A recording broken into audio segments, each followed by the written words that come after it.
So I was sitting here playing Tiny Bookshop and I got this recommendation and it just sounded so good to me. And so I looked it up on Project Gutenberg and I have to read you the preface from it. It is so beautiful. And there's my sweet little baby squeakers. It's about the value of reading history. Mont-Saint-Michel and Chartres by Henry Adams with an introduction by Ralph Adams Cram. Editor's note.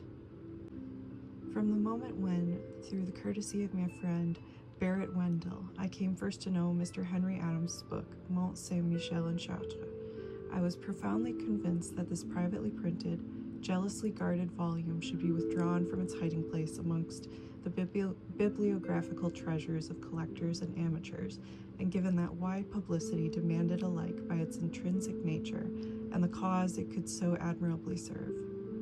Mont-Saint-Michel and Chartres is one of the most distinguished contributions to literature and one of the most valuable adjuncts to the study of medievalism America thus far has produced.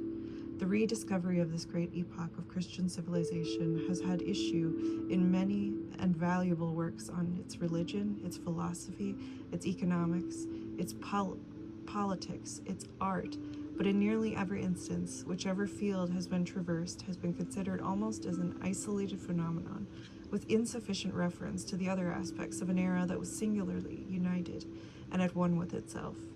Hugh of St. Victor and St. Thomas Aquinas are fully comprehensible only in their relationship to St. Anselm, St. Bernard, and the development of Catholic dogma and life. Feudalism, the Crusades, the guilds and communes weave themselves into the same religious development, into the vicissitudes of crescent nationalities. Dante, the cathedral builders, the painters, sculptors, and music masters, all are closely knit into the warp and woof of philosophy, statecraft, economics, and religious devotion. Indeed, it may be said that the Middle Ages, more than any other recorded epoch of history, must be considered en bloc, as a period of consistent unity, as highly emphasized as was its dynamic force.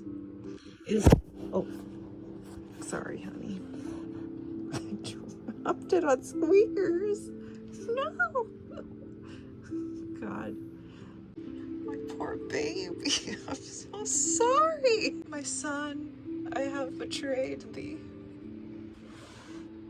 I'm so sorry. Let's continue. Let's just go back to Dante.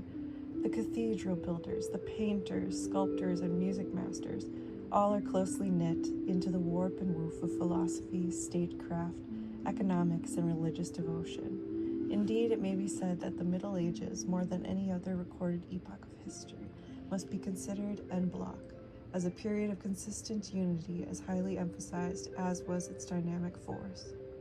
It is unnecessary to say that Mr. Adams deals with the art of the Middle Ages after this fashion. He is not of those who would determine every element in art from its material antecedents. He realizes very fully that its essential element, the thing that differentiates it from the art that preceded and that which followed, is its spiritual impulse. The manifestation may have been, and probably was, more or less accidental, but that which makes Chartres Cathedral and its glass, the sculptures of Reims, the Dies Irae, Aucassin, and Nicolette, the Song of Roland, the Arthurian legends, great art and unique, is neither their technical mastery nor their fidelity to the enduring laws of all great art, though these are singular in their perfection, but rather the peculiar spiritual impulse which informed the time, and by its intensity, its penetrating power, and its dynamic force wrought a rounded and complete civilization, and manifested this through 1,000 varied channels. Greater, perhaps, even than his grasp of the singular entirety of medieval civilization, is Mr. Adams's power of merging himself in a long-dead time, of thinking and feeling with the men and women thereof, and so breathing on the dead bones of antiquity, that again they clothe themselves with flesh and vesture, call back their severed souls, and live again, not only to the consciousness of the reader, but before his very eyes. and it is not a thin simulacrum that he raises by some doubtful alchemy. It is no phantasm of the past that shines dimly before us in these magical pages. It is the very time itself in which we are merged. We foregather with the abbot and his monks, and the crusaders and pilgrims in the shrine of the Archangel.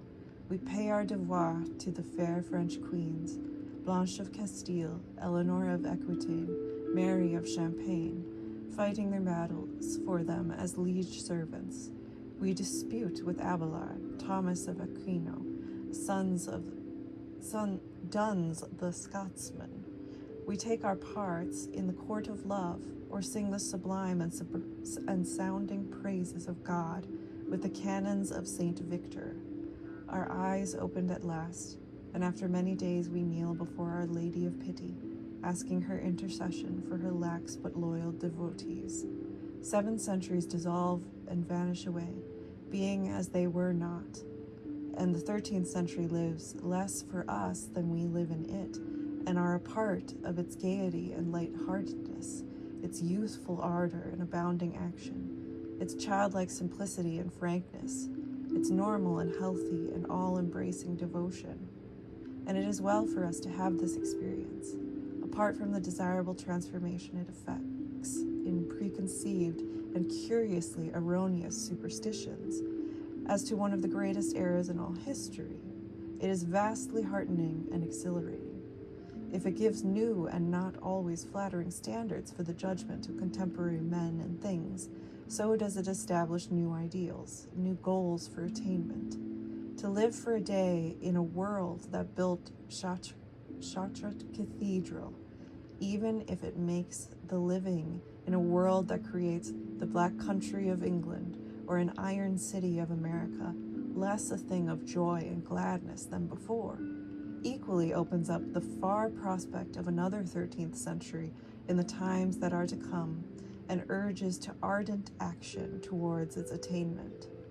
But apart from this, the deepest value of Mont-Saint-Michel and Chartres, its importance as a revelation of the eternal glory of medieval art and the elements that brought it into being, is not lightly to be expressed.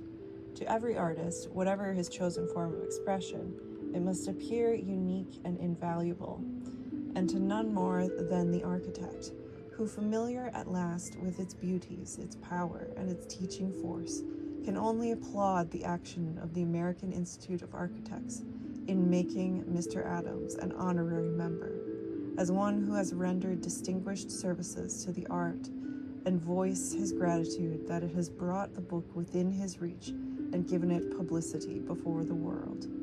Whitehall, Sudbury, Massachusetts, June 1913.